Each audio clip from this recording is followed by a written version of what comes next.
So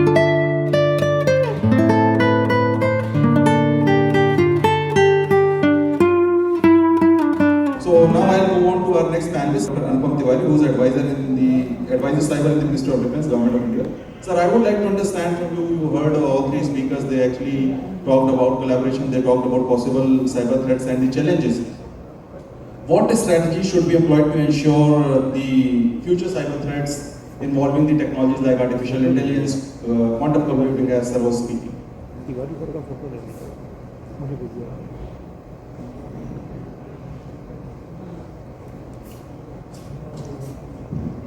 Good evening, everyone. Jai Hind. In the question that he has raised, it's about a 50-mark question wherein I'll be able to write it down on a 10-page answer. But I've been told that I should be giving it in few lines. So, Mr. Jaiswal has already brought out a number of things. Few of it has already been covered, so I'll not repeat. But with respect to quantum and AI, we have been using this term quantum, we have been using this term AI in almost all the panel talks today, and wherever in the conferences I go, all these terms are absolutely used regularly. But we have to understand it, what exactly are we talking about, what exactly are we expecting about. 2014, NIST had started thinking on post-quantum cryptography algorithms.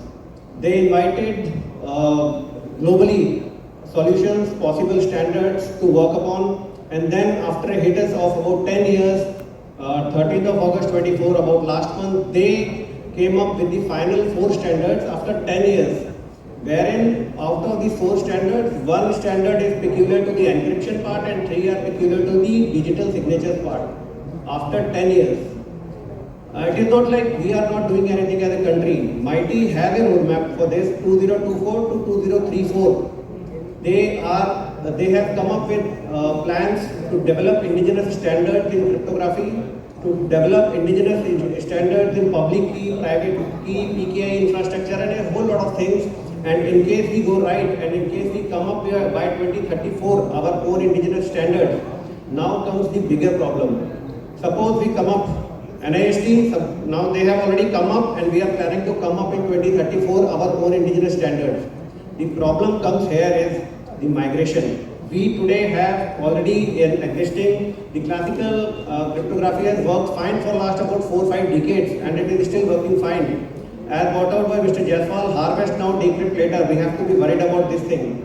And when we are worried about this thing, in case we look forward for any kind of migration from today's existing cryptography, migrating to the post-quantum cryptography, it is likely to take about 7 to 8 years.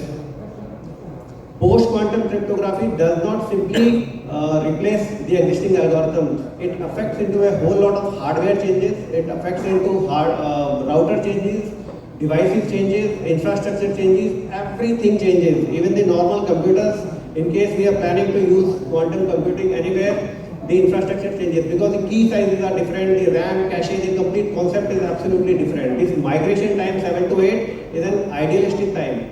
So 2034, in case we plan and come up as per plans our own indigenous cryptographic standards in quantum cryptography, add to it about 7 to 8 years. So we are already there in 2043, 2044. Jal Khandare brought out in the morning while he took cues from PM speech 2047 to be read or to be interpreted as 24/7. So that's how only that we'll be able to rely somewhere around this. In case as a state we work 24/7, then we'll be somewhere about 2044, 47, we'll be ready with some kind of cryptography standards. So that's the kind of tight timelines. And this release of quantum computers, when will they arrive? 1998, IBM had already come up with 5 qubit quantum computer. Now again, this is a very loose term. 5 qubit computer बन गया है, 20 बन गया है, 300 बनने वाला है. Now there are different types of qubits which I'll not explain. Adiabatic, topological, there are different types of qubit computers, and the scientists will very well agree that we cannot simply compare a 5 qubit measurement quantum computer with the adiabatic. So there are different concepts and the complete system is very complex. Now coming to the question is Arpit, what he asked about AI and quantum, the only answer is R&D, own R&D. In case the percentage of R&D has got out in different panels today, 0.7, 0.8% of the GDP we are working, unless otherwise we increase it.